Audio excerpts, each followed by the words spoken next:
According to a Chinese launch and Chinese leak, Youku, the iPhone will launch with iPhone XS Plus, iPhone XS, and iPhone 2018 name. Phone with 6.5 inch and 5.8 inch and 6 inch will be launched with new iPhone X versions, and there are three types of display available for these phones.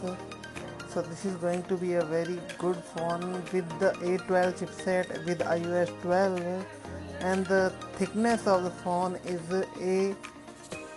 A7, and A12X chipset will be offering from the Apple with the iOS 12. This is a short hands-on video which is leaked by a Chinese firm Youku, so you can get the best latest view from that. The video is used is here, just a source video from Youku. Thank you for watching and subscribe. Please like our video.